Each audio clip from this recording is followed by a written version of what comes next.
మందిరానికి రావాల్సిన అవసరత ఉన్నది. ప్రభువును ఆరాధించడానికి దేవుడు మనకి ఇచ్చిన అవకాశం ఇది. దేవునికి స్తోత్రం. హల్లెలూయా.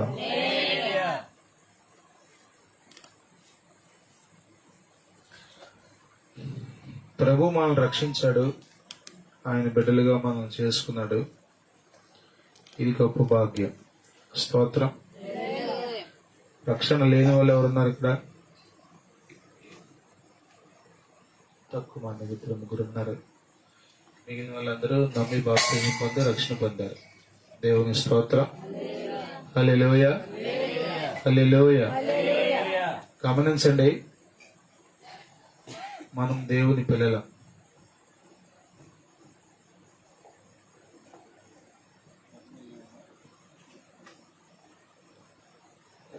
మనం దేవుని పిల్లలం.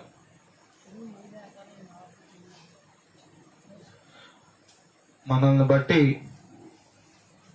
దేవునికి మహిమ వస్తుంది, మనల్ని బట్టి దేవుని నామం దూషించబడుతుంది. మనము ఎలా ఉండాలి అనేది బైబిల్ చాలా స్పష్టంగా బోధించింది. మనం చదువుకుంటే ఒక రకంగా, చదువుకోకపోతే ఒక రకంగా, పల్లెటూరులో ఉంటే ఒక రకంగా, పట్టణంలో ఉంటే ఒక రకంగా, మందిరంలో ఉంటే ఒక రకంగా, బయట ఉంటే ఒక రకంగా ఉండాలనేది దేవుని చిత్తం కాదు. దేవుని స్తోత్రం. తెస్సలోనికీయులకు రాసిన మొదటి పత్రిక, అపోస్తలుడైన పౌలు తెస్సలోనికీయులకు రాసిన మొదటి పత్రిక 4వ అధ్యాయం 3వ వచనం. మీరు పరిశుద్ధులగుటయే. దేవుని చిత్తం అంటే ఏంటి అంటే దేవుని మనసు, దేవుని ఆలోచన.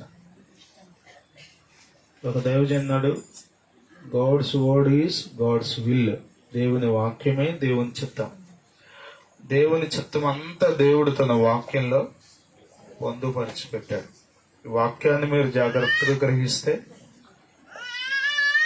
ఆయన చిత్తాన్ని కూడా గ్రహించినట్లే. దేవుని స్తోత్రం. హల్లెలూయా. ఇక్కడ పౌలు భక్తుడు అంటున్నాడు, మీరు అంటే ఎవరు వీళ్ళు? తెస్సలోనిక పట్టణంలో ఉన్నటువంటి రక్షించబడిన ప్రజలు. యేసు ప్రభు అనే నోటితో ఒప్పుకొని హృదయమందు విశ్వసించి నమ్మి బాప్తిజం పొంది రక్షణ పొంది సంఘంగా పిలువబడుతున్న దేవుని ప్రజలు ఎలా ఉండాలంట? పరిశుద్ధులగుటయే. దేవుని స్తోత్రం. హల్లెలూయా, హల్లెలూయా. లేవీకాండం 19వ అధ్యాయం 2వ వచనంలో, లేవీకాండం 20వ అధ్యాయం 26వ వచనంలో, లేవీకాండం 11వ అధ్యాయం 44వ వచనంలో, మొదటి పేతురు పత్రిక 1వ అధ్యాయం 14వ వచనంలో, ఈ వచనాలన్నిటిలో యెషయా గ్రంథం 6వ అధ్యాయం 1, 2, 3 వచనాల్లో వీటన్నిటిలో దేవునిని గూర్చి రాయబడింది. దేవుడు ఎవరు అంటే ఆయన పరిశుద్ధుడు. దేవుని స్తోత్రం. హల్లెలూయా. మరలా చెప్తాను, వచనాలను గుర్తుపెట్టుకుని. లేవీకాండం 19:2, లేవీకాండం 20:26, లేవీకాండం 11:44, పేతురు రాసిన మొదటి పత్రిక 1వ అధ్యాయం 14వ వచనం, యెషయా గ్రంథం అధ్యాయం 1, 2, 3. బైబిల్ చాలా స్పష్టంగా బోధించే మాట, దేవుడు పరిశుద్ధుడు. He is holy. హల్లెలూయా, హల్లెలూయా, హల్లెలూయా, హల్లెలూయా, హల్లెలూయా. ఒక వచనం చదువుదాం. చాలా వచనాలు చెప్పాను కదా, ఒక 5-6 వచనాలు ఉన్నాయి, కానీ ఒక వచనం చదువుదాం. లేవీకాండం 11వ అధ్యాయం 44వ వచనం. నేను నీ దేవుడనైన యెహోవాను, నేను పరిశుద్ధుడను గనుక మీరు పరిశుద్ధులై ఉండునట్లు మిమ్మును మీరు పరిశుద్ధపరచు కొనవలెను. నేల మీద ప్రాకు జీవరాశులలో దేని వలన మిమ్మల్ని మీరు అపవిత్రపరచు కొనకూడదు.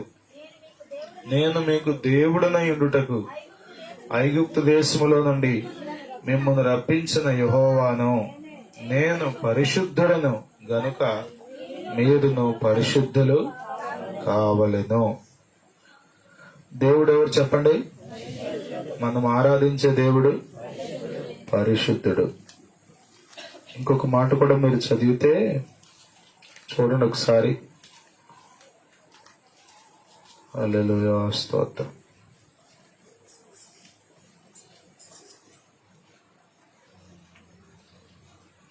సువార్తల్లో యేసుక్రీస్తు ప్రభువారు తనను ఏదో రకంగా పట్టుకోవాలని చూస్తున్నటువంటి వాళ్ళతో మాట్లాడుతూ అంటాడు, నాలో పాపం ఉన్నదని మీలో ఎవడు స్థాపించగలడు అనే మాటను సవాలు చేసి పలుకుతాడు. దేవుని స్తోత్రం, హల్లెలూయా. అలా ధైర్యంగా సవాలు చేసిన వ్యక్తి ప్రభువైన యేసుక్రీస్తు ఒక్కడే. ప్రపంచవ్యాప్తంగా మనం ఎంతో మందిని మనం చూసినప్పటికీ ఇలా ధైర్యంగా ఉంటే చెప్పండి, చూపించండి అని చెప్పిన వారు ఎవరు లేరు. కాబట్టి దేవుడు పరిశుద్ధుడు అన్న విషయాన్ని మనం ఎల్లప్పుడూ గుర్తుపెట్టుకోవాలి. దేవుని లక్షణాలు చాలా ఉన్నప్పటికీ, దేవుని స్వభావం చాలా ఉన్నప్పటికీ, ప్రాముఖ్యమైంది లోకంలో దేవుళ్ళు అనబడిన వారిలో లేనిది సృష్టికర్త అయిన ఈయనలో ఉన్నది చాలా వ్యత్యాసమైంది, ప్రత్యేకమైంది ఈ పరిశుద్ధత. దేవుని స్తోత్రం, హల్లెలూయా, హల్లెలూయా. కాబట్టి ప్రియులరా, దేవుడు మన నుండి ఆయన ఎంత పరిశుద్ధుడో అంత పరిశుద్ధతను ఆశిస్తున్నాడు. దేవుని స్తోత్రం, హల్లెలూయా. మనం ఎంత పరిశుద్ధంగా ఉండాలి అంటే, దేవుడు ఎంత నీతిగా ఎంత పరిశుద్ధంగా ఉన్నాడో మనం అంత పరిశుద్ధంగా ఉండాలి. అందుకే ఇక్కడ అంటున్నాడు పౌలు భక్తుల సంఘంతో, మీరు పరిశుద్ధులగుటయే అనగా జారత్వమునకు దూరముగా ఉండుటయే దేవుని చిత్తము. తెల్ల చొక్క వేసుకున్నప్పుడు ఎట్లా ఉంటారు మీరు? మన వాళ్ళు 2వ ఆదివారం తెల్లచీర కట్టుకుని ప్రార్థన అవకమంది గబగబయలు లోపలికి వెళ్ళి మార్చుకొస్తున్నారు. ఎందుకని? పనిచేసేది మళ్ళీ బట్టలు అన్ని పాడైపోతాయి అని. అంటే ఒకటి, పాపానికి దూరంగా ఉంటే పరిశుద్ధంగా జీవించినట్టే. దేవుని స్తోత్రం, హల్లెలూయా. పాపానికి దూరంగా జీవించడమే పరిశుద్ధత. పాపం అంటకుండా కాపాడుకోవడమే పరిశుద్ధత. అసలు భక్తి అంటే అదే. యాకోబు పత్రిక 1వ అధ్యాయం 28వ వచనంలో మనం చదువుతాం కదా. ఏం చదువుతాం అక్కడ? 28, 26 చూడండి. యాకోబు పత్రిక చివరి వచనం 1వ అధ్యాయం.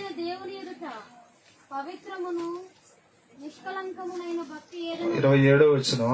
తండ్రి అయిన దేవుని ఎదుట పవిత్రమును నిష్కలంకమునైన భక్తి ఏదనగా దిక్కులేని పిల్లలను విధవరాండ్రను వారి ఇబ్బందులు పరామర్శించటయు ఇహలోక మాలిన్యము తనకంటకుండా తనను తాను కాపాడుకొనుటయే. 2 అంశాలు యాకోబు భక్తుడు చెప్పాడు. ఒకటి, బేదలను విధవరాండ్రను దిక్కులేని పిల్లలను పరామర్శించడం. రెండవది, ఇహలోక మాలిన్యం అంటుకోకుండా కాపాడుకోవడం. స్తోత్రం, హల్లెలూయా, హల్లెలూయా. కాపాడుకోవడం మనకు తెలియాలి కదా. కొత్త బట్టలు వేసుకుని బురదగుండంటే పక్కన బస్సు వస్తుంటే వెళ్ళిపోతా ఉంటారు నడుచుకుంటా. మంచి స్పీడ్గా వస్తాడు అనుకుంటా ఆటో వ్యక్తి, ఈ పక్కన నడుచుకుంటా కులాసాకి వెళ్తారా? అక్కడ కనపడంగానే ఇక్కడ మందు ఎక్కడికి పోదామా, ఎంత దూరంగా ఉందామా అని జాగ్రత్త పడతాం. ఎందుకని? మీరు దొక్కట్లా, బురదలో పడి మీరేం దొరలట్లా. ఎంతో జాగ్రత్తగా మనం వస్త్రాలను కాపాడుకుంటాం కదా, ఎంత జాగ్రత్తగానో వస్తువులను కాపాడుకుంటాం. కానీ ప్రభు మనలను మనం కాపాడుకోవాలని కోరుకుంటున్నాడు. స్తోత్రం. హల్లెలూయా. ఇహలోక మాలిన్యము తనకు అంటకుండా తనను తాను, ఇది పరిశుద్ధత. స్తోత్రం. దేవుని చిత్తం ఏంటంటే మనం పరిశుద్ధులుగా జీవించాలి. దేవుని స్తోత్రం. హల్లెలూయా. చెప్పండి, మనం ఎలా జీవించాలి? పరిశుద్ధంగా జీవించడం అంటే ఏంటి? పాపానికి దూరంగా ఉండడమే. స్తోత్రం. హల్లెలూయా. హల్లెలూయా. హల్లెలూయా. కొన్నిసార్లు పిల్లలకు తెలియదు కదా, పిల్లలకు తెలియదు.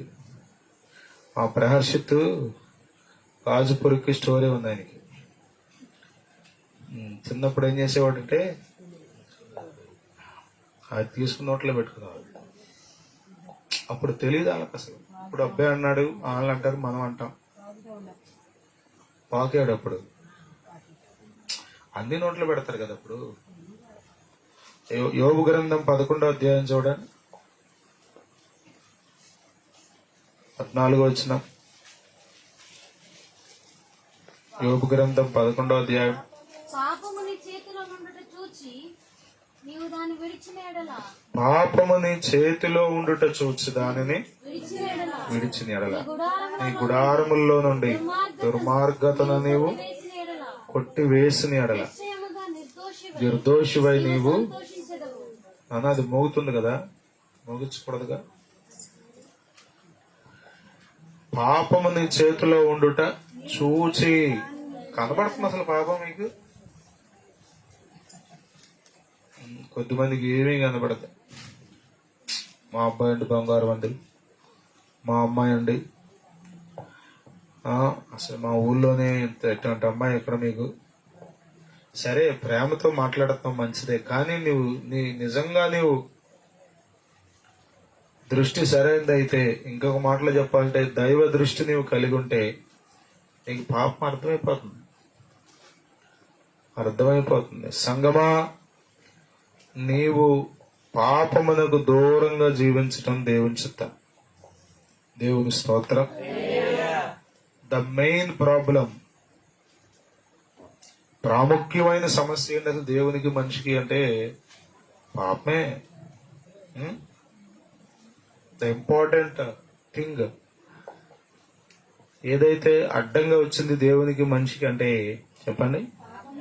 యెషయా గ్రంథం 59వ అధ్యాయం 1-2 వచనాల్లో మనం చదువుతాం. మీ పాపములు మీకును మీ దేవునికి అడ్డముగా వచ్చినట్టు. అడ్డం వచ్చేస్తే తెలుసా ఏం జరుగుద్దో? తెలుసా? ఇక వినపడదా? కాబట్టి ప్రియులారా, మనము దేవుని చిత్తం కలిగి ఉండాలి. దేవుని చిత్తం చేయాలి అంటే దేవుడు చెప్పే మాట, సంఘానికి దేవుని చిత్తం ఏంటి తెలుసా? పరిశుద్ధంగా జీవించడం. పరిశుద్ధంగా పరిశుద్ధులగుట ఏ అన్నాడు. ఏత్వం వచ్చింది అంటే ఏంటి అర్థం?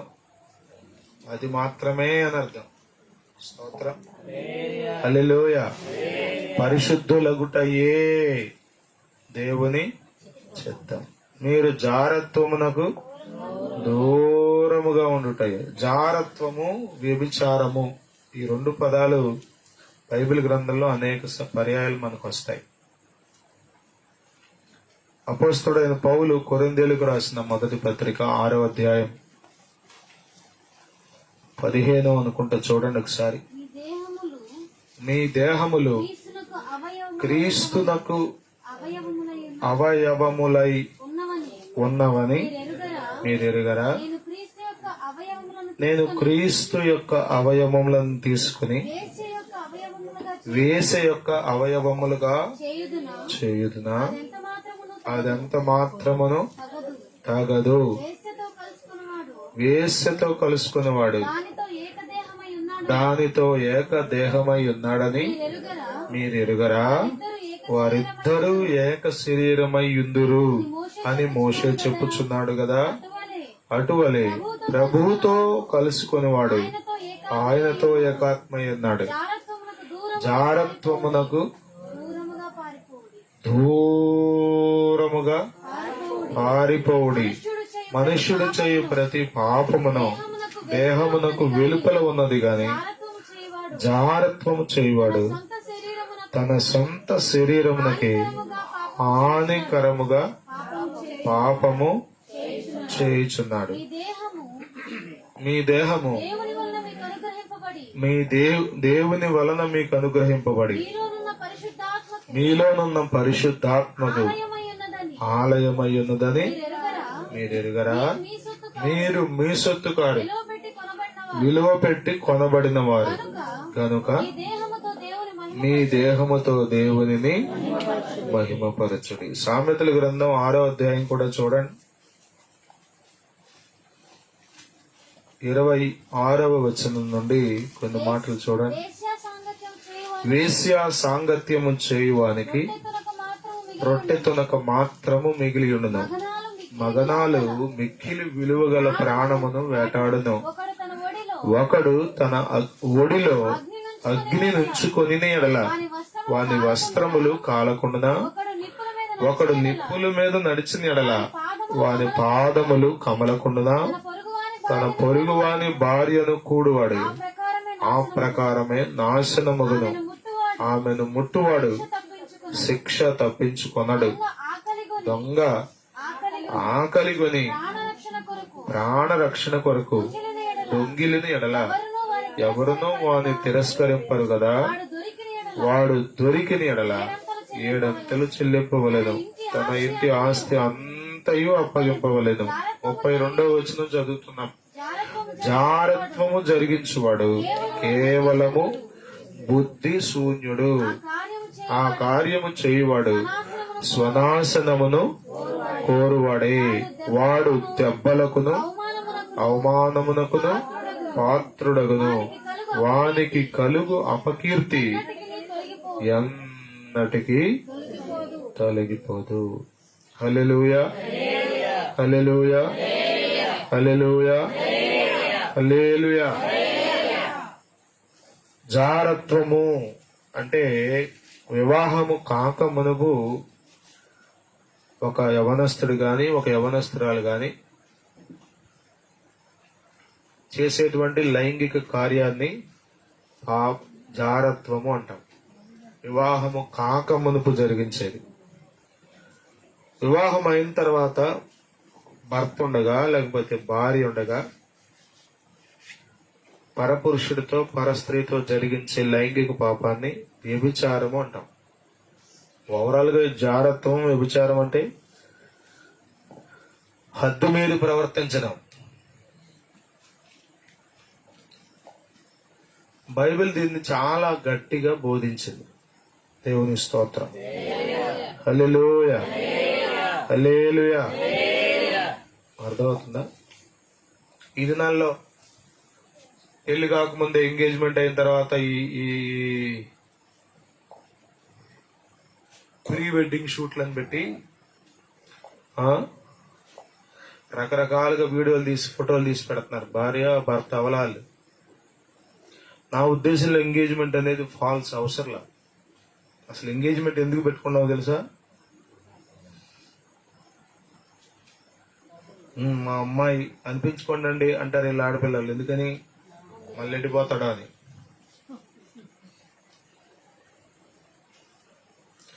మనము బహు జాగ్రత్తగా జీవించవలసిన వారమై ఉన్నాం. దేవుడు ఆశించినంత పరిశుద్ధత, లేకపోతే దేవుడు కలిగి ఉన్న పరిశుద్ధత మనము కలిగి ఉండడానికి అపేక్షించాలి. అది దేవుని చిత్తం. దేవుని స్తోత్రం. హల్లెలూయా. మనిషిని దేవుడు చాలా యోగ్యునిగా చేశాడు. కానీ అపవాది మాట వినడాన్ని బట్టి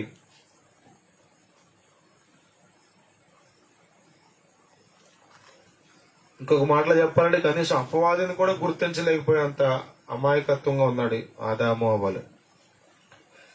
అపవాదికి విధేయుడవడాన్ని బట్టి మీరు ఒకటే గుర్తు, దేవునికి అవిధేయులేరంటే గుర్తు ఏంటి తెలుసా? అపవాదికి విధేయులవుతారు. దేవునికి దూరం అయ్యారంటే అది గుర్తేంటి తెలుసా? లోకానికి, పాపానికి, సాతానికి దగ్గరైపోతారు.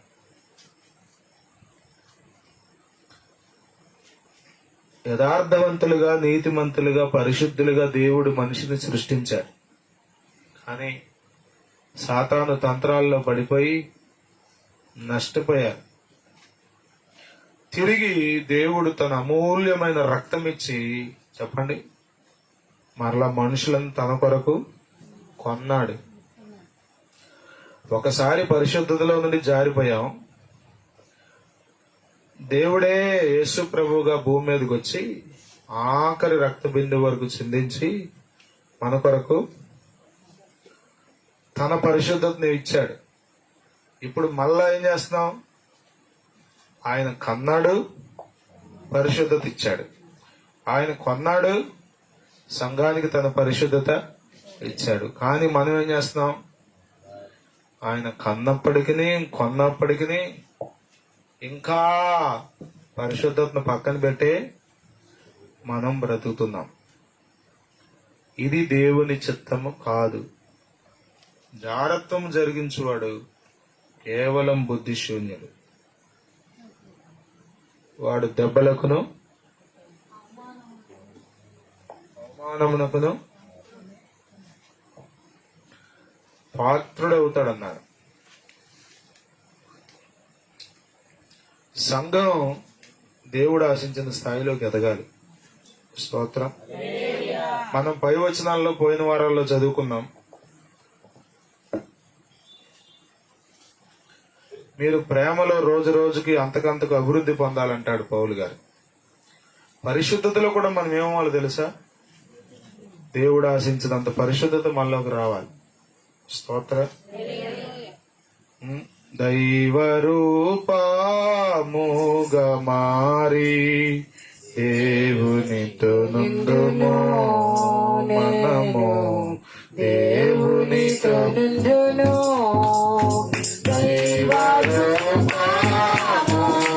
మారి దేవునితో నుండును నేను, దేవునితో నుండును. ఈ పాట నేను చిన్నప్పుడు ఎన్నిసార్లు పాడినా నాకు అర్థం మోగమారి ఏంటి అని చాలా సార్లు కన్ఫ్యూజ్ అయ్యేవాడిని. అంటే ఆయన ఏం చేశాడంటే పాట రాసి పాడే ఆయన, మరి ఏళ్ళు నేర్చుకున్నారో అట్టగా నాకు తెలియదు. కానీ దైవ రూపముగా మారి, దాన్ని ఎట్లా పాడారంటే దైవ రూపముగా మారి అంటే అండి. మోగ అంటే వాళ్ళ అర్థం దైవ రూపముగా మారి అని పాడితే బాగుండేదేమో. చాలా పాటలకి కన్ఫ్యూజ్ అయ్యే ప్రమాదం ఉంది అర్థం కాకపోతే. పాటకు అసలు మెయిన్ ఏంటి తెలుసా? పదాలే. టర్మినాలజీ కరెక్ట్ గా లేకపోతే, సాహిత్యం కరెక్ట్ గా లేకపోతే మీరు పాడేటప్పుడు కూడా అంతే. దాడేది పాడుతుంది, తలుపులని పాడుతుంది. తలుపులు తపాలా చెక్కలు ఉండవు, నువ్వే పాడుతున్నావు. అన్నంతగా ప్రేమించి నువ్వు తలంపులని పాడలా, ఇప్పుడు తలంపులు అంటున్నావు. నేను ఇంటానే ఉన్నా లోపల తలుపులని పడుతున్నా. నా తలంపులలో కదా వచ్చిన నా తలంపులలో అని, నా తలుపులలో అంటే దానికి అసలు అర్థమే లేదు. ఏదో లేదు, చదువు రాదు అన్నమాట. చదువు రాదని సంతకం పెడతావు ప్రామిసరీ నోట్ మీద? అప్పుడు పెట్టాం. అయ్యా కూర్చు చదివి పెట్టు. రైట్. దైవ రూపంగా మనం మారబోతున్నాం. స్తోత్రం. అంటే దేవుడు ఎంత పరిశుద్ధత కలిగి ఉన్నాడో అంత పరిశుద్ధత మనం పొందుకోబోతున్నాం. పొందుకోవాలి మనం, అది దేవుని చిత్తం. స్తోత్రం. మీరు అంటే ఎవరు చెప్పండి? అమూల్య రక్తము ద్వారా రక్షణ పొందిన జనులారా, సర్వశక్తుని ప్రజలారా, పరిశుద్ధులారా, పాడెదము ఘనత మహిమా స్తుతులను, పరిశుద్ధులారా పాడెదము. హల్లెలూయా. ఆయన రక్తం ద్వారా కొనబడిన మనం దేవుని సంఘమై ఉన్నాం. మనకు దేవుడిచ్చిన పిలుపు ఏంటంటే పరిశుద్ధులు. స్తోత్రం. హల్లెలూయా, హల్లెలూయా. మీరు పరిశుద్ధులుగా ఉండుటే దేవుని చిత్తం. హల్లెలూయా, హల్లెలూయా. దేవుడు మనల్ని ఏర్పాటు చేసుకుంది చెప్పండి పరిశుద్ధంగా జీవించాలని. ఇంకొంచెం ముందుకు వెళ్తే అక్కడ అంటాడు 4వ వచనంలో, మీలో ప్రతి వాడును దేవుని ఎరుగని అన్య జనుల వలె కామాభిలాష యందు కాక. అన్య జనులు ఉన్నారే, వాళ్ళకి బైబిల్ తెలీదు, దేవుడెవరో తెలీదు. కొంచెం ఇది కష్టమైన పదం. అన్య జనులు అంటే చాలు. ఇక్కడ పౌలు అన్నాడు వాళ్ళు దేవుడు ఎవరో తెలియదు అసలు వాళ్ళకి అన్నాడు. వాళ్ళకి దేవుడు తెలియదు. వాళ్ళకి కోటి దేవతలు ఆరాధిస్తాం, 33 కోట్ల దేవతలు అన్నారు. కానీ బైబిల్ చెప్తుంది అసలు దేవుడు ఎవరో చెప్పండి. వాళ్ళు ఉన్నారే, వాళ్ళు చేస్తున్నారు ఈ ఈ భయంకరమైన కామాతురతతో. వాళ్ళ వలె కాక. దేవుని స్తోత్రం. హల్లెలూయా, హల్లెలూయా, హల్లెలూయా. అరే దేవుడు మనల్ని ఏం చేశాడు? ఇందాక నేను చెప్పిన వచనాల్లో ఒక వచనంలో 20వ అధ్యాయం 26వ వచనం అనుకుంటా, లేవీకాండలో ఉంటుంది, మీరు నా వారై ఉన్నట్లు నేను మిమ్మల్ని అన్య జనులలో నుండి వేరు పరిస్థితిని అంటాడు. మీరు నా వారై ఉన్నట్లు, యెహోవా అను నేను పరిశుద్ధుడను, మీరు నా వారై ఉన్నట్లు అన్య జనులలో నుండి నేను మిమ్మల్ని వేరు పరిస్థితిని. సంఘము అంటే సపరేటెడ్ పీపుల్, వేరు చేయబడిన గుంపు. ఏం వేరు చేయబడ్డారు? ఎక్లేషియా అనే పదం వాడతారు గ్రీక్ లో. సంఘము అనే దానికి ఎక్లేషియా. Ecclesia means the group of people who are separated, ప్రత్యేకించబడిన గుంపు. దేనికి ప్రత్యేకించబడ్డారు? అన్య జనుల వలె ఇక వీళ్ళు ఉండరు, అన్య జనుల వలె ఇక వీళ్ళు మాట్లాడరు, అన్య జనుల వలె వీళ్ళు ఆతురపడరు, అన్య జనుల వలె శరీర కోరికలు తీర్చుకోవడానికి పరుగులు తీయరు. వీరు సపరేటెడ్ పీపుల్, వీరు వేరుపరచబడిన ప్రజలు. ఎవరు వేరుపరిచారంట? దేవుడే వేరుపరిచాడు. స్తోత్రం. ఎట్లా వేరుపరిచాడు? పాత నిబంధనలో యూదులను వేరుపరిచాడు, క్రొత్త నిబంధనలో ఇశ్రాయేలీయులుగా మనల్ని ఆయన రక్తం ద్వారా వేరుపరిచాడు. స్తోత్రం. హల్లెలూయా, హల్లెలూయా, హల్లెలూయా. దేవుడు ఎరుగని అన్య జనుల వలె కాక మీరు. కొరింథీ పత్రికలో ఒక చోట అంటాడు పౌలు గారు, ఎంత బాధ కలిగిందో ఆ మాట అనేడు. ఇప్పుడు 6వ అధ్యాయం అనుకుంటే చూడండి, 1 కొరింథీ పత్రిక 5వ అధ్యాయం, 1 కొరింథీ పత్రిక 5వ అధ్యాయం 1వ వచనం, మీలో జారత్వం ఉన్నదని వదంతి కలదు. వదంతి అంటే పుకారు. అనుకుంటున్నారు ఏమని అనుకుంటున్నారు? సంఘంలో జారత్వం ఉన్నదని అనుకుంటున్నారు. మీలో ఒకడు తన తండ్రి భార్యను ఉంచుకున్నాడట. అట్టి జారత్వము అన్య జనులలోనైనను. చూసారా? అంటే అన్య జనులు కూడా చెయ్యని కార్యాలు ముసిగేసి మనవాళ్ళు చేసేస్తున్నారు, చర్చికి వచ్చి మనవాళ్ళు చేసేస్తున్నారు. చూసారా? అసలు దేవుడు మనల్ని ఏర్పాటు చేసుకుందేమో వాళ్ళ వలె కాక ఉన్నతమైన ప్రజగా బ్రతకాలని, శ్రేష్టమైన బిడలుగా బ్రతకాలని. దేవుని స్తోత్రం. హల్లెలూయా. మీరు గుర్తుపెట్టుకోండి, దేవుడికి 10 మంది స్తోత్రం చెప్పినంత మాత్రాన ఆయన మహిమ పెరగదు. దేవుణ్ణి 10 మంది తిట్టినంత మాత్రాన ఆయనకి ఏమీ మహిమ తగ్గిపోదు. ఆయన మహిమ గల దేవుడు. దేవుని స్తోత్రం. ఒకళ్ళు పెంచితే పెరిగిపోయే మహిమ కాదు ఇది, ఒకళ్ళు తగ్గిస్తే తగ్గిపోయే మహిమ. చెప్పండి. మహామహిమతో నిండినా కృపా సత్య సంపూర్ణుడా. మహామహిమ. చెప్పండి. చాలాసార్లు మనం అనుకుంటాం, ఈ రోజు నేను ఆరాధన చేశాను, నీకు దేవుడు ఎంత ఆనందపడిపోతున్నాడు అని. అరే, ఈ రోజు ఆరాధన చేయలేదు, ఆయన మహిమ తగ్గిపోయినట్టుందని. పక్షులు లేచి స్తుతిస్తున్నాయి. సమస్త సృష్టి కదా. ప్రాత కాలమాయనే పలు జీవులు స్తుతించుచుండెనే. ప్రాత కాలమాయనే. ప్రాత కాలమునని ప్రభు యేసుని సేవింపవే.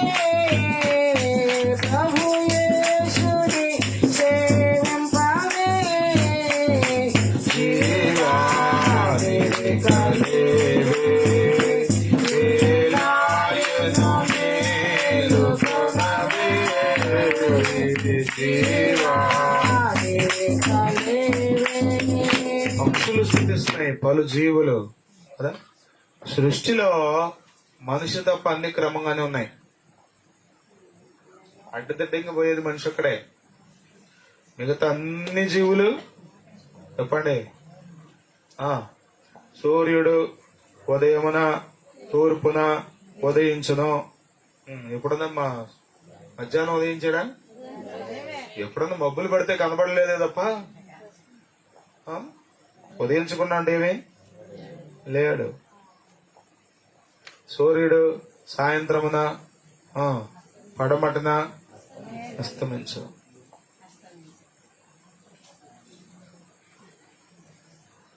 సూర్యుడు ఉదయించడు, సూర్యుడు అస్తమించడు. సూర్యుడు చుట్టూ భూమి తిరుగుతుంది.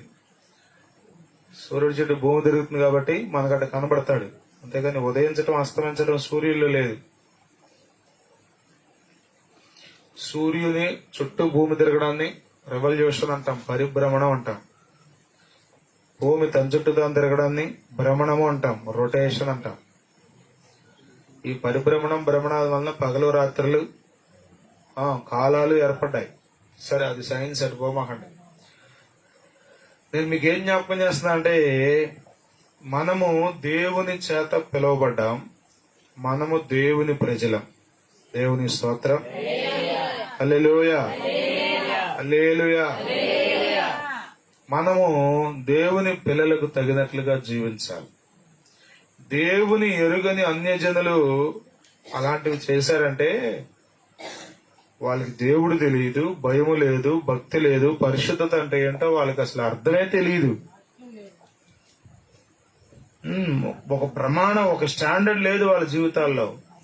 మనకంటూ దేవుని వాక్యం ఉంది, మనకంటూ దైవ బోధ ఉంది, మనకంటూ మాదిరిగా ఉన్న ప్రభు అయిన యేసుక్రీస్తున్నాడు. మనం ఎలా ఉండాలి చెప్పండి? పరిశుద్ధంగా జీవించాలి. స్తోత్రం. ఇగో మీలో ప్రతి వాడును, చెప్పండి ఈ మాట, మీలో ప్రతి వాడును అంటే ఏంటి? 100కు 90 మంది అని అర్థం.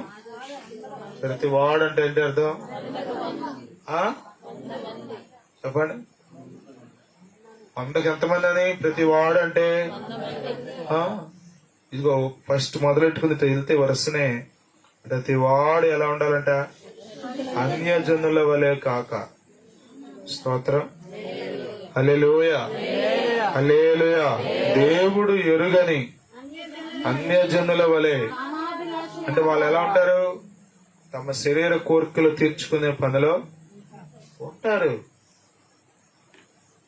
కామ అభిలాష అంటే తుచ్చమైన శరీర కోరికలను తీర్చుకునే ఆశ. ఎట్లా తీర్చుకుందామా, ఎలా దొరుకుతుందో అవకాశం, ఈ పనిలోనే ఉంటారంట. దేవుని స్తోత్రం. హల్లెలూయా, హల్లెలూయా. నేను పొద్దుటే లేచి జెండీకి బాగాలేదుగా ఇడ్లీ తెద్దామని హోటల్కి వెళ్ళా. నా వెనకాల ఒక ఆయన వచ్చాడు. కర్ణ బాగున్నావు అన్నారు. సరే కానీ ఒక 50 రూపాయలు సాయంత్రం వస్తాను. అప్పటికే వాసన వస్తుంది నోట్లోంచి.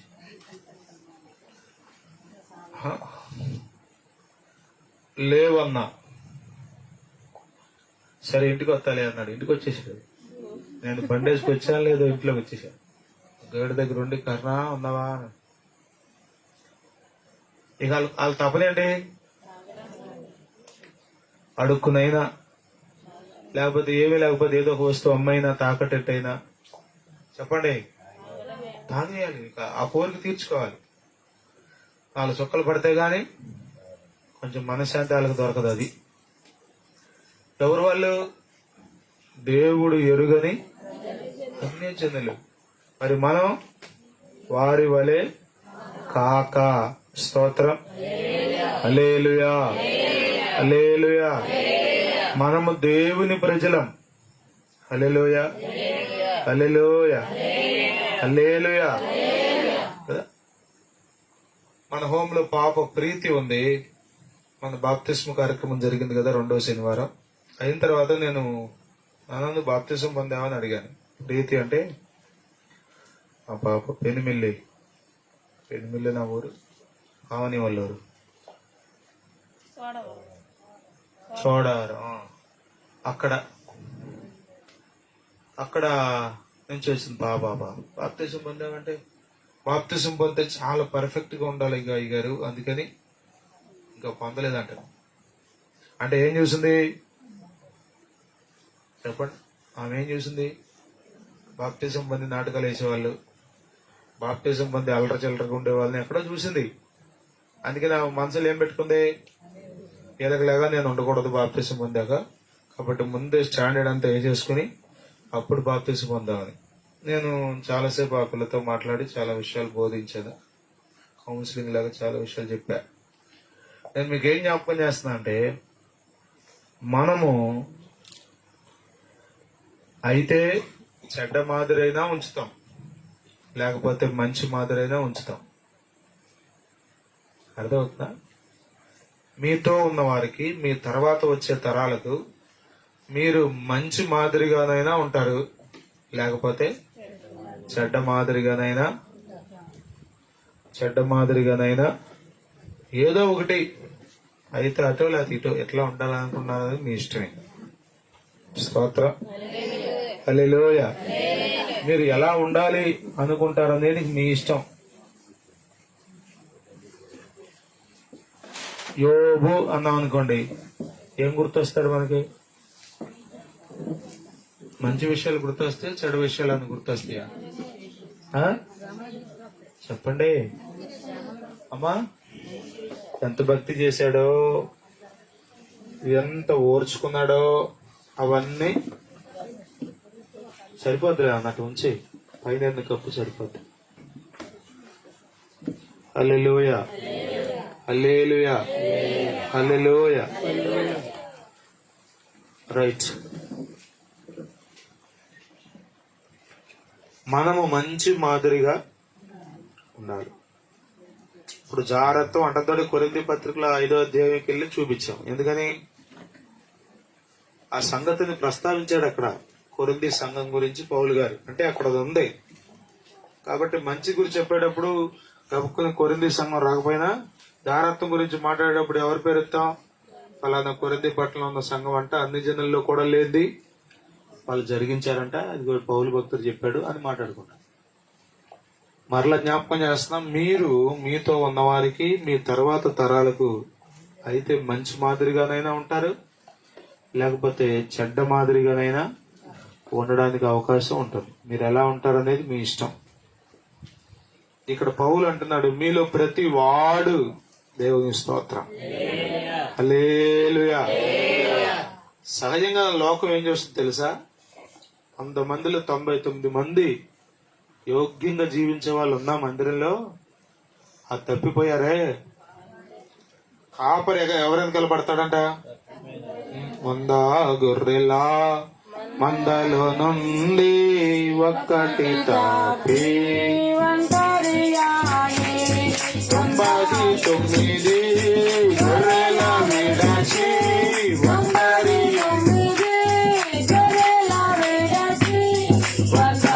అయినా గొర్రెను విడచి. హల్లెలూయా. ఇది కాపరి స్వభావం కదా. 99 బాగానే ఉన్నాయి కదా అని వాటిని అక్కడ పెట్టి ఈ తప్పిపోయిన గొర్రెని కలబడి మొత్తం ఎట్లో గడ్డ ఎతికి దొరకబుచ్చుకుని తీసుకొచ్చి మందులో కలపటం కాపరి స్వభావం. అదే సమయంలో దుష్టుడి పని కూడా ఇదే. అందరికి ఎవరిని చూపిస్తాడో తెలుసా? ఇదిగో చర్చికి వెళ్తుడు, ఆ అబ్బాయి చూడు ఎట్టున్నాడు. మరి మిగతా వాళ్ళు ఎట్ట ఉన్నారా? మిగతా వాళ్ళ సంగతి నాకెందుకు, ఉంటే ఉన్నారు కానీ చూడు ఎట్టున్నా, ఆ అబ్బాయి చూడు ఎట్టున్నాడు, ఈ అమ్మాయి చూడు ఎట్టున్నా. ఎవరిని చూపిస్తాడు? ఎవరైతే అన్యజనుల ఆశలు నెరవేర్చుకుంటూ శరీరాన్ని ఇష్టానుసారంగా లోకరీతిగా వినియోగించుకుంటూ ఉన్నారే వాళ్ళని చూపిస్తాడు. అందుకే పౌలు భక్తుడు అంటున్నాడు, అరే 99% కాదు, మీలో ప్రతి వాడు దేవుని స్తోత్రం. హల్లెలూయా, హల్లెలూయా, హల్లెలూయా. చెప్పండి సంగమా, మనలో ప్రతి వారము బహు జాగ్రత్తగా దేవుని చిత్తాన్ని నెరవేర్చవలసిన వారమైన. హల్లెలూయా, హల్లెలూయా అంటున్నాడు. చదవండి, మీలో ప్రతి వాడును దేవుని ఎరుగని అన్యజనుల వలె కామాభిలాషయందు కాక పరిశుద్ధత యందును ఘనత యందును తన తన ఘటమును ఎట్లు కాపాడుకొనవలెనో అది ఎరిగి ఉండుటయే. అది ఎరిగి ఉండాలి, అది ఎరిగి ఉండుటయే దేవుని చిత్తం. ఈ మాట చెప్పండి, తన తన ఘటమును అంటే ఎవరి ఘటం? మంటి ఘటమగు. ఘటము అంటే కొండ, అంటే ఈ శరీరం. అర్థమవుతుందా? ఘటము అంటే ఏంటి చెప్పండి పిల్లలు? ఘటము అంటే కొండ అని రాసుకున్నారు అనుకోండి, 2 పదాలు వస్తాయి. ఆ పదాలు రాయడం వస్తుంది, అర్థం వస్తుంది. ఘటము అంటే ఎట్లా రాశారు? ఘటము ఒత్తుగా రాశాడు. ఇదే చదువు అంటే మీకు ఇక్కడ ఉంటే అక్కడ ఉన్నట్టే. ఘటము అంటే ఏంటి చెప్పండి? కుండ అంటే మన దేహం. ఎవరి ఘటాన్ని ఎవరు కాపాడాలి? ఇక్కడ రివర్స్ అంతా, భార్యని భర్త కాపాడతాడు. ఏయ్ నేను వెళ్తున్నాను కానీ తాళం వేసి వెళ్తాను, నువ్వు ఎక్కడ బయట రావడానికి లేదు. రక్తమే జయం. అర్థమవుతుందా? ఒక ఆయన అంట ఎవరితో మాట్లాడినా స్పీకర్తో మాట్లాడాలంట. భార్య ఎవరికి ఫోన్ చేసినా గానీ స్పీకర్ ఆన్ చేసి మాట్లాడాలంట. కాపాడుతున్నాడు ఎవరినే? ఎవరినే? బైబిల్ భర్త భార్యని కాపాడమని చెప్పట్లా, ఎవరి ఘటాన్ని వాళ్ళు కాపాడుకోవాలి. స్తోత్రం. హల్లెలూయా, హల్లెలూయా.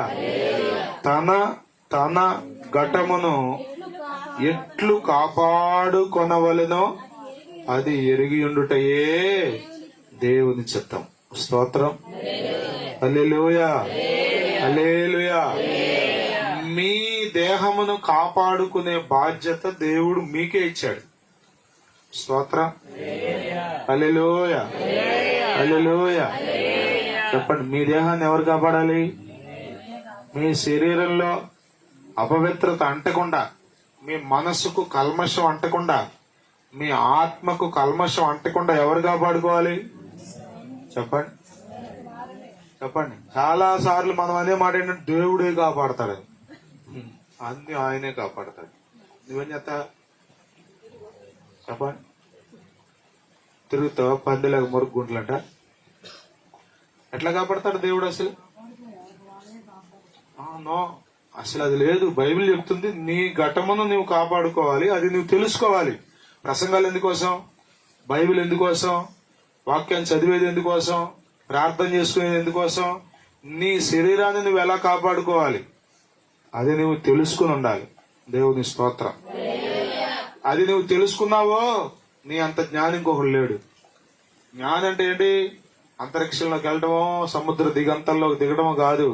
నీ శరీరాన్ని నువ్వు అపవిత్రత కాకుండా కాపాడుకోవడమే నీ జ్ఞానం. దేవుని స్తోత్రం. హల్లెలూయా. కాబట్టి ప్రియులారా, ఎవరి ఘటాన్ని వాళ్ళు కాపాడుకోవాలి. ఎవరో ఇంకొకరు కాపాడటం కాదు. పైన దేవుడు నీకు సహాయం చేస్తాడు. అసలు వదిలేసేస్తాడు నిన్ను. నీ అంతటా నువ్వే తిప్పలు పడాలని చెప్పట్లేదు, కానీ నువ్వు ప్రయాసపడాలి, నీవు ప్రయత్నం చేయాలి, నువ్వు పాకులాడాలి. దేని కొరకు? దేని కొరకు? పరిశుద్ధంగా జీవించడం కొరకు. స్తోత్రం. హల్లెలూయా, హల్లెలూయా. దూరంగా పారిపోమన్నాడు. అంటే అర్థం ఏంటి? ఎవరు పారిపోవాలి? పారిపోవాలో దేవుడే తీసుకెళ్ళి అక్కడ పెడతాడు ఇంకో చోట. ఆయన అక్కడ పెట్టడో, నిన్ను తీసుకెళ్లి ఇదిగో భక్తుడా, శిష్యుడా, బిడ్డ, ఇదిగో వచ్చేసి నా పద, నేను తీసుకెళ్లి అక్కడ పడేస్తా ఉంటావు. ఆయన నువ్వు పారిపోవాలి. దేవుడు నీకు కాళ్ళు ఇచ్చినందుకు, బుర్ర ఇచ్చినందుకు చెప్పండి, దూరముగా పారిపోవాలి. స్తోత్రం. హల్లెలూయా, హల్లెలూయా, హల్లెలూయా. చాలా సార్లు మనం యోసేపు గురించి ఆ పదం వాడతాం, చూస్తాం మనం కదా. పొతీఫరు భార్య విషయంలో ఏం చేస్తాడు? అతడు పారిపోయాడు.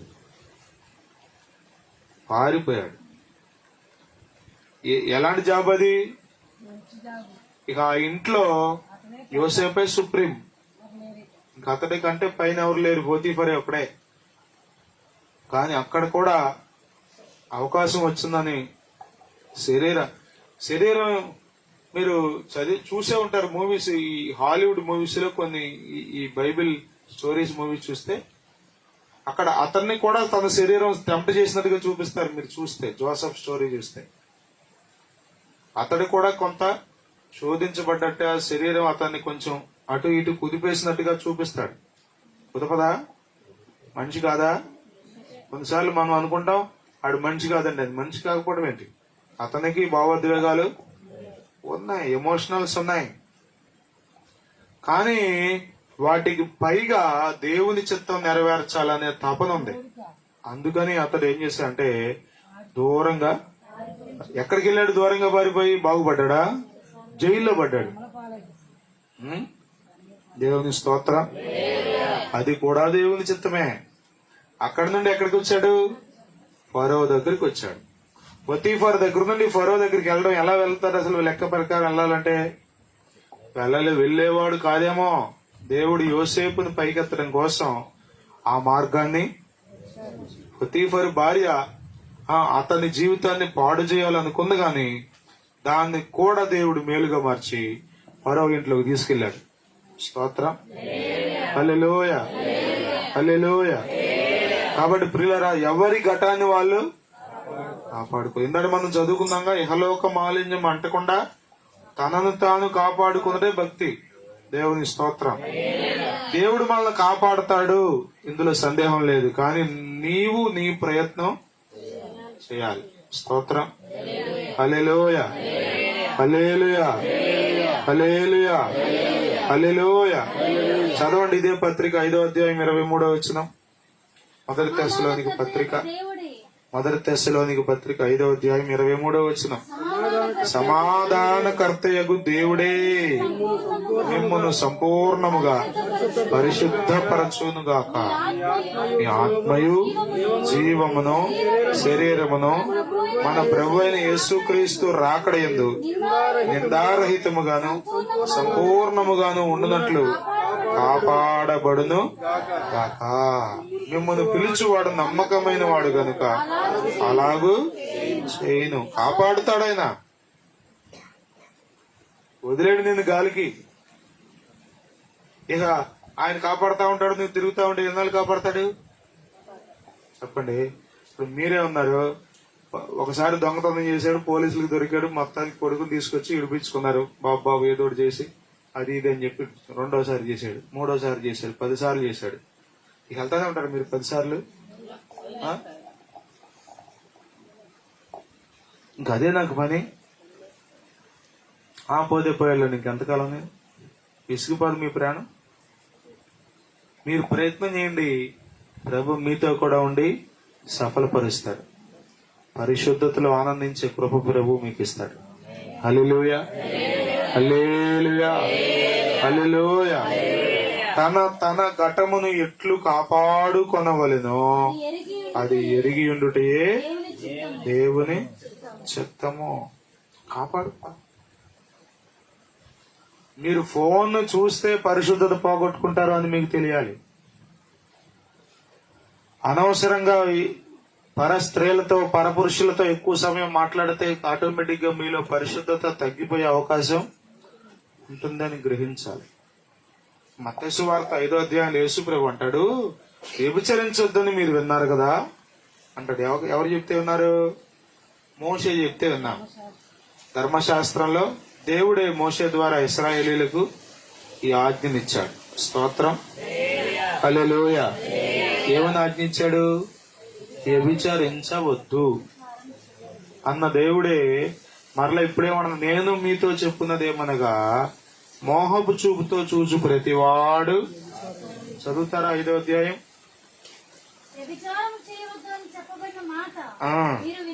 27వ వచనమా?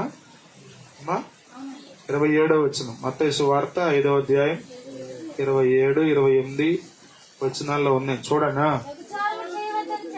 చెప్పబడిన మాట మీరు విన్నారు కదా, నేను మీతో చెప్పున్నదేమనగా. వ్యభిచారం అంటే ఏంటి అసలు చెప్పండి? స్త్రీ పురుషుల కలయిక. అది ఎట్లా? పరస్త్రీతోనో పరపురుషుడితోనో జరిగే అసంబద్ధమైన కార్యం. ఇప్పుడు దాన్ని ఎక్కడ తీసుకొచ్చాడో తెలుసా ప్రభు? కలవడం కాదు, ఏదో క్రియలు జరగడం కాదు, అసలు చూడడమే. నేను మీతో చెప్పున్నదేమనగా ఒక స్త్రీని మోహపు చూపుతో చూచు ప్రతి వాడు అప్పుడే తన హృదయమందు ఆమెతో వ్యభిచారము.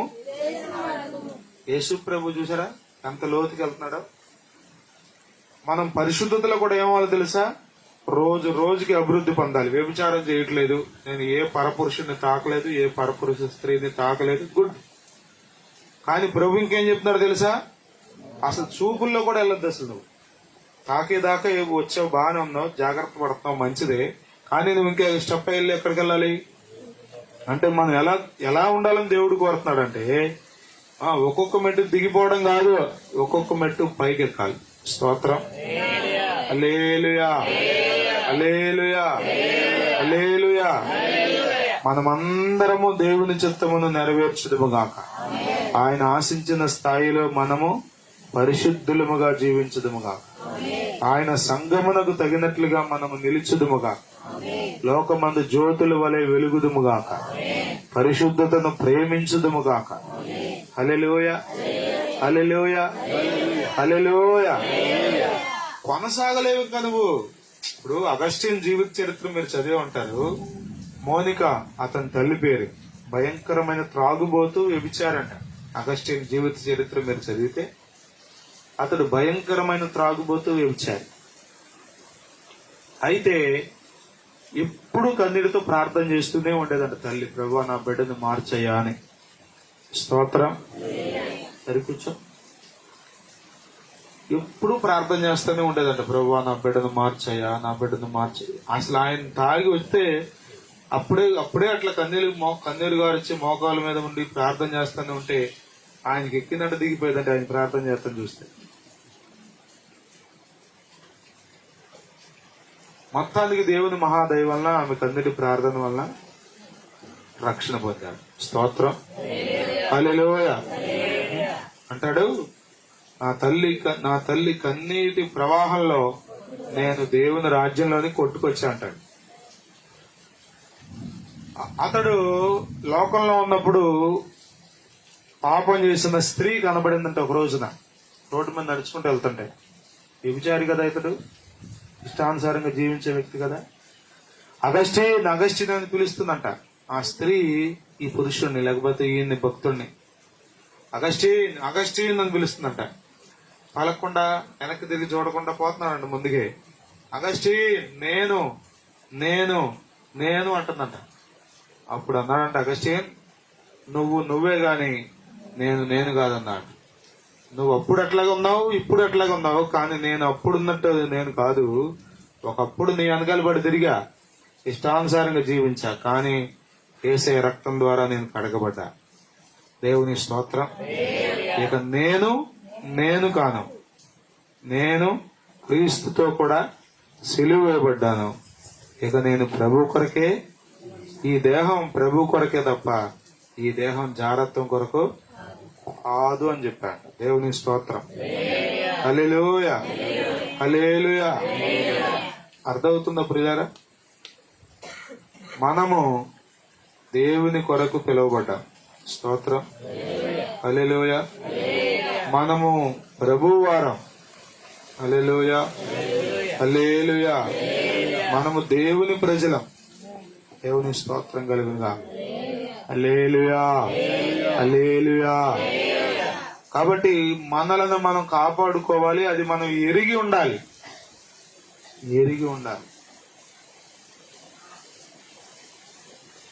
కొద్దిమందికి ఎన్ని సంవత్సరాలు భక్తి చేసినా, ఎన్ని సంవత్సరాలు వాక్యం విన్నా, ఏది పాపమో తెలియదు, ఏది నీతో పరిశుద్ధతో తెలియదు. ఎట్లా అసలు అది? పాపాల్లో ఆనందిస్తూ అది పరిశుద్ధత అనుకుంటే ఎలా? పరిశుద్ధత గురించిన ఆలోచన నీకు లేకపోతే ఎలా భక్తులు అవుతావు నువ్వు? ఎలా దేవుని బిడ్డవవుతావు నువ్వు? ఆలోచన చేయి. పాపం కొరకే ఆలోచన చేస్తావా? అందుకేనా ప్రభు నీ కొరకు ప్రాణం పెట్టింది? అందుకేనా ఆయన తన రక్తం ఇచ్చి నిన్ను కొన్నది? పాపిగానే జీవింతువా, పాపమునందే మరణింతువా, ప్రియుడా పాపిగానే జీవింతు. హల్లెలూయా. ముగిస్తున్నాను. ఇక్కడ పౌలు అంటున్నాడు, తన ఘటమును ఎట్లు కాపాడుకొనవలెనో అది ఎరిగియుండుటయే దేవుని చిత్తము. 6వ వచనం. ఈ విషయం అందెవడును అతిక్రమించి తన సహోదరునికి మోసము చేయకూడదు. ఎందుకనగా మోసము చేయకుండవలెను. ఎందుకనగా మేము పూర్వము మీతో చెప్పి సాక్ష్యం ఇచ్చిన ప్రకారము ప్రభు వీటన్నిటి విషయమై ప్రతిదండన. గమనించుకోండి, సువార్తకు లోబడిన వారికి ఒక ప్రతిదండన ఉంటుంది. వాక్యం చెప్తుంటే మారు మనసు పొందండి, రక్షణ పొందండి, బాప్తిజం పొందండి, యేసు ప్రభువుని నమ్ముకోండి, సువార్త చెప్తాం కదా మనం. ఆ సువార్తను నమ్మకపోతే ఒక ప్రతిదండన ఉంటుంది. 2వ పత్రిక 1వ అధ్యాయంలో, ఇదే తెస్సలోనిక పత్రికలో 6, 7, 8 వచనాల్లో మనం చదువుతాం అన్నమాట. మన ప్రభు అయిన యేసు సువార్తకు లోబడని వారికి ప్రతిదండన చేస్తాడంటారు అక్కడ. దేవుడు ఎవరో తెలుసా? ప్రతిదండన చేయువాడు. అనండి మాట అందరూ, అనండి ఇంకోసారి. అందరికి ఒకే రకమైన ప్రతిదండన ఉండవు. సువార్తకు లోబడిన వారికి ఒక రకమైన ప్రతిదండన. మారు మనస్సు పొంది, బాప్తిజం పొంది, దేవుని బిడ్డలుగా సంఘంలో చేర్చబడి దేవుని భయం లేకుండా తిరిగే వారికి ఒక ప్రతిదండన దేవుడు చేయబోతున్నాడు. అంటున్నాడు, మీలో ఎవరు మీ తోటి సహోదరుని మోసం చేయకుండా ఉన్నాడు. అదేంటర్థం? ఎవరికి ఇద్దరు ఆత్మీయ సహోదరులే, కానీ ఒకడికొకటి మోసం చేస్తారు. మోసం చేయడం అంటే ఏంటి?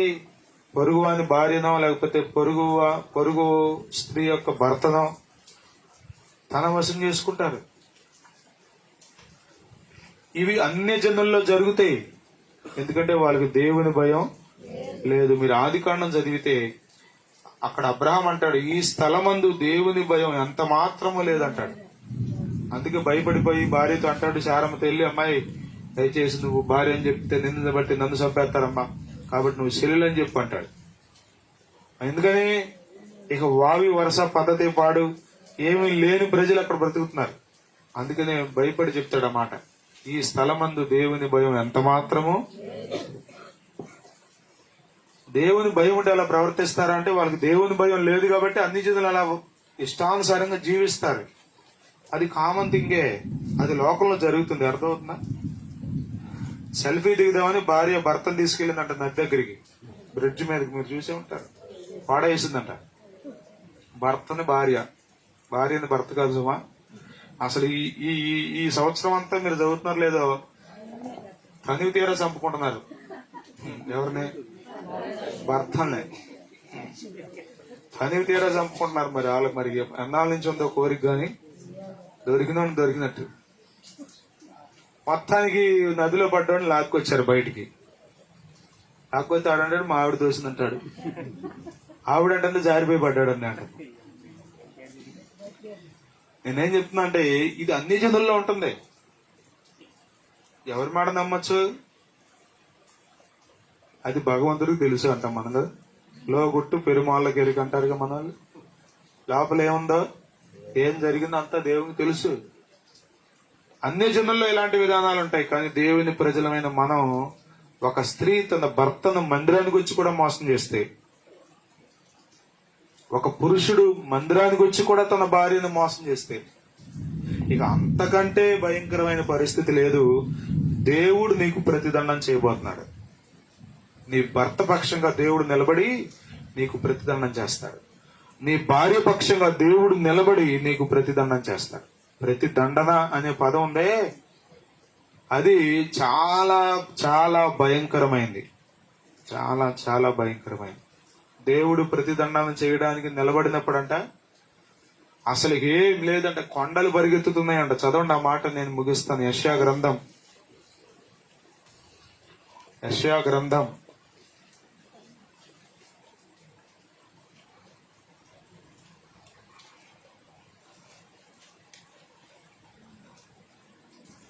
2వ అధ్యాయం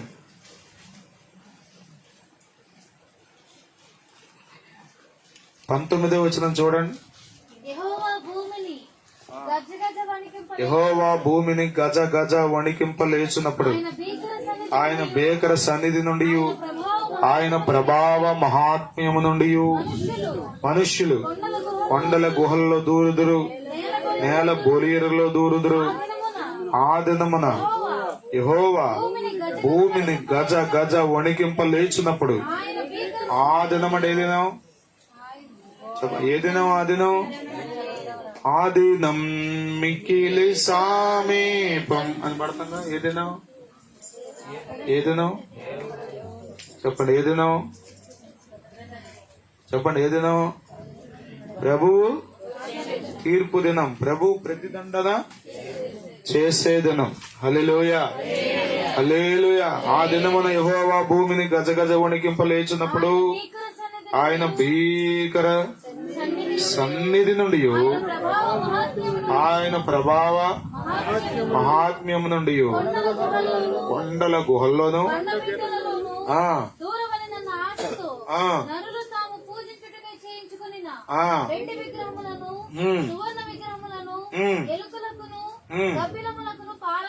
పారవేయుదురు.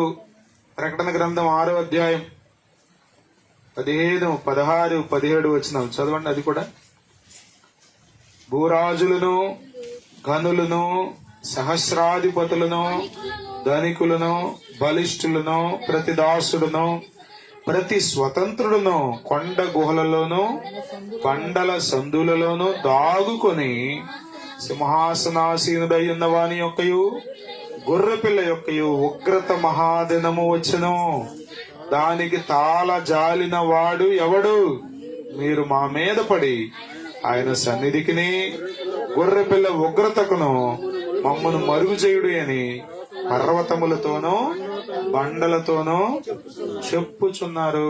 చదివించాలంటే చాలా వచనాలు ఉన్నాయి ఉగ్రత గురించి. దేవుడు అంట ప్రతిదండం చేయబోతున్నాడు. నేను మరలా జ్ఞాపకం చేస్తున్నాను, సువార్తకు లోబడిన వాళ్ళకు ప్రతిదండన వేరు, మందిరానికి వచ్చి భయం లేకుండా భక్తి లేకుండా లెక్క లేకుండా బ్రతికే వాళ్ళకి చేసే ప్రతిదండన వేరు. కొంచెం ఇది మసాలా ఎక్కువ ఉంటుంది, అర్థమవుతుందా? మన వాళ్ళు అప్పుడప్పుడు చూసుకోకుండా పచ్చిమిరకాయలు ఎక్కువ వేసి పచ్చడి చేస్తారు, తెలుసుగా అంటా ఉంటాం మన ప్రాణం. అర్థమవుతుంది? అట్టా ఉంటుంది అన్నమాట ఘాటు. ఏది ఏది సంఘంలో ఉండి కూడా, దేవుని మందిరంలో ఉండి కూడా లెక్క లేకుండా పరిశుద్ధత విషయంలో ఏమాత్రం భయము భక్తి లేకుండా గ్రహింపు లేకుండా జీవించే వారి విషయంలో దేవుడు ప్రతిదండన చేయవాడై ఉన్నాడంట. ప్రభువు వీటన్నిటి విషయమై ప్రతిదండన చేయవాడు. ప్రభు ప్రతిదండన చేయటం ప్రారంభిస్తే అంటే భూరాజులు, ధనికులు, బలిష్ఠులు, గొప్ప వాళ్ళు దండం పెడుతున్నారంట, బాబు రే మమ్మల్ని మరుగు చేయండి రా అని. ఎక్కడికి వెళ్ళి పర్వతాలతోనూ కొండలతోనూ చెప్పుకుంటున్నారంట. వాటికే దిక్కు లేదు, వాటికి నిన్నేం కాపాడతాయి. కాబట్టి ప్రియులారా, ప్రభు ఉగ్రత రాబోతుంది. స్తోత్రం. హల్లెలూయా, హల్లెలూయా, హల్లెలూయా. ఎప్పుడు ఏమి జరుగుతుందో తెలియని అయోమయ పరిస్థితి ప్రపంచంలో ఇప్పుడు ఉంది. పేరుకే ప్రధానమంత్రులు, అధ్యక్షులు, రాష్ట్రపతులు ఉన్నారు, కానీ వాళ్ళకు కూడా అర్థం కావట్లేదు ఏం జరుగుతుందో. అలాంటి కల్లోల పరిస్థితులు లోకంలో ఉన్నాయి. ప్రభు త్వరగా రాబోతున్నాడు. స్తోత్రం. ఇక చేసింది చాలు, ఇక బ్రతికింది చాలు, ఇక తిరిగింది చాలు. అసలు అనిపించదండి కొద్దిమందికి. అసలు పాపం అనుకున్నటువంటిది స్వభావం ఏంటి తెలుసా? అది భ్రమ కలుగు చేస్తుంది.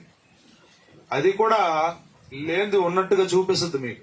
పాపంలో సంతోషం లేదు, కానీ అందులో కూడా సంతోషం ఉన్నట్టుగా చెప్పాలండి చూపిస్తుంది. ఇప్పుడు ఈ ఫేస్బుక్ లో, ఇన్స్టాగ్రామ్ లో చూడండి, ఆడపిల్ల మగపిల్ల ఓరకే ఒక గ్రూప్ పెట్టేసుకోవడం, ఎవరి కాలుగంట రెండు ఇన్వైట్ చేసేయటం. మొన్న నేను ఒక చోటకి వెళ్తే వాట్సాప్ చాటింగ్ అంతా ప్రింట్అవుట్ తీస్తున్నాడు ఒక ఆయన. ప్రింటర్ దగ్గరికి వెళ్తే నేను ఒక 30 స్క్రీన్ షాట్లు అనుకుంటే తీసి పంపించాడు ఎవరో వాట్సాప్ లో. ఆ 30 స్క్రీన్ షాట్లు మొత్తానికి అన్ని ప్రింట్అవుట్లు తీసిమన్నాడు. ఫోన్ చేసినట్టున్నాడు. నేను అక్కడ ఉండి ఈ మెగా పేరెంట్ టీచింగ్ మీటింగ్ గురించి జిరాక్స్లు తీపిస్తున్నా. ఏంటి సార్ ఇవన్నీ ఏంటన్నారు? ఎవరో పిల్లని ఒక కుర్రోడు వీడు ఫోటో పెట్టి ప్రొఫైల్లో, ఇప్పుడు తీపిస్తున్నాడు చూసారా, వాడు ఫోటో పెట్టాడండి. వీడు ఇంకొకడు వాడు వేరే పిల్లతో చాట్ చేస్తున్నాడు. ఆ చాటింగ్ అంతా తీసేసాడు. స్టాటస్ పెట్టి స్క్రీన్ షాట్లు తీసేసి ప్రింట్అవుట్లు తీసి కేసు పెట్టాడంట. అది ఏం జరుగుతుంది ఇట్లా మనుషులకి? ఆడపిల్లలకి అజ్ఞానంగానే ఉన్నారు. ఒకప్పుడు ఆడపిల్లలు కొంచెం భయంగా ఉండేవాళ్ళు. ఇప్పుడు ఆడపిల్లలు మరీ అజ్ఞానం, నిస్సిగ్గుగా ప్రవర్తిస్తున్నారు. కొన్నిసార్లు అనిపిస్తుంది మగపిల్లలే తగ్గుంటున్నారేమో అని. కొన్నిసార్లు, అన్నిసార్లు కాదు. నేను మీకు ఏం జ్ఞాపకం చేస్తున్నా అంటే, ప్రభువు ప్రతిదండన చేయడానికి రాబోతున్నాడు. జరిగింది చాలు, చేసింది చాలు, జీవించింది చాలు అనిపించాలి కదా. ఏదో దశలో అనిపించాలిగా. విజయనగరం, విశాఖపట్నం ఆ జిల్లాలకు ఇప్పుడు ఆర్జేడీగా ఉన్నాడు విజయభాస్కర్ గారు అని. మొన్నటి వరకు ఆయన జాయింట్ డైరెక్టర్ గా ఉన్నాడు సర్వీసెస్ డిపార్ట్మెంట్ లో, ఎడ్యుకేషన్ డిపార్ట్మెంట్ లో. ఆయన చెప్పాడు, నేను డిగ్రీ వరకు ఎప్పుడు తప్పుతూనే వచ్చాను. వింటున్నారా? విన్నవాళ్ళని ఎండలో కదా వర్షంలో కూర్చోబడి చల్లగా ఉంటుంది, ఇంకెక్కువ నిద్రపోవచ్చు. హల్లెలూయా. డిగ్రీ వరకు ఏదో సబ్జెక్ట్ తప్పుతూనే ఉన్నా అంట అతను. డిగ్రీ నాగార్జున యూనివర్సిటీలో గుంటూరు దగ్గర కాజాలో చదువుతున్నప్పుడు అంట ఆయనకు అనిపించిందంట, ఇంకెన్నాళ్ళు ఇట్లా తప్పకుండా పోవాలి, చదవద్దా, బాగుపడద్దా, ప్రయోజకుడు అవ్వద్దా అనిపించిందంట. చదివాడు. ఇప్పుడు ఎడ్యుకేషన్ డిపార్ట్మెంట్ లో పెద్ద ఆఫీసర్ ఆయన యూట్యూబ్ వీడియోస్ ఉంటాయి. అసలు మనం వింటే మాత్రం ఇక మనకైనా మోటివేషన్ వచ్చేస్తుంది. అంటే మనం కూడా చదువుకోవాలనిపిస్తుంది, అంత చక్కగా చెప్తాడు చదువు గురించి. ఏదో ఒక దశలో మార్పు రావాలి కదా. ఏదో ఒక దశలో చాలు, ఇక చేసింది చాలు, ఇప్పుడు వరకు చేసింది ఇది చేశాం చాలు అనిపించాలి కదా. చాలు అనిపించాలి వద్దా? తృప్తి పడని జీవితాలకు తృప్తినిచ్చేవాడు ప్రభు. అర్థమవుతుందా? బైబిల్ చెప్తుంది, ఇదిగో దేవుడు ప్రతిదండం చేయడానికి రాబోతున్నాడు. ఆయన వచ్చిన తర్వాత నువ్వు రొమ్ము కొట్టుకుని ఎంత అంగలార్చి ఏం చేసినా ప్రయోజనం లేదు. ప్రభు నీకు అవకాశం ఇచ్చాడు. నీ ఘటాన్ని నీవు పరిశుద్ధంగా కాపాడుకోవాలి. అది నీవు ఎరిగి ఉండాలి. అది దేవుని చిత్తం. ఆమె అది ఎరుగకుండా నీ ఇష్టానుసారంగా నీవు జీవించేసి మందిరానికి వచ్చి ఊరికే భక్తి చేస్తే దేవుడు మెచ్చుకొని, భక్తుడా నీకేం కావాలి కోరిక అండవు. పైపై హడావుడు చూసే దేవుడు కాదా ఆయన. నీ అంతరంగంలో అదా 51వ కీర్తనలో అంటాడు దావీదు, దేవా నీవు నా అంతరంగంలో సత్యము కోరుచున్నావు అంటాడు. అంతరంగంలో ఏం కోరుతున్నాడు? పైకి ఒకటి లోపల ఒకటి కాదు దేవుడు కోరేది. అంతరంగంలో మనం యథార్థంగా ఉండాలి. స్తోత్రం. హల్లెలూయా, హల్లెలూయా, హల్లెలూయా. అట్టి రీతిలో మనం ఉన్నప్పుడు నిజముగా మనం దేవుని పిల్లలము, నిజముగా మనం దేవుని సంఘం, మనం ఆయనకు సంతోషాన్ని కలిగించే వారంగా ఉంటాం. ఆయన చిత్తాన్ని నెరవేర్చేవాడు నిరంతరము నిలిచి ఉంటాడని 1 యోహాను పత్రిక 2:17 మనం చదువుకున్నట్టుగా దేవుని చిత్తం నెరవేర్చడానికి ఇష్టపడదాం. స్తోత్రం. హల్లెలూయా. దేవుడు పరిశుద్ధుడు. అదే పరిశుద్ధత మనలో కూడా దేవుడు కోరుతున్నాడు. ఆమేన్.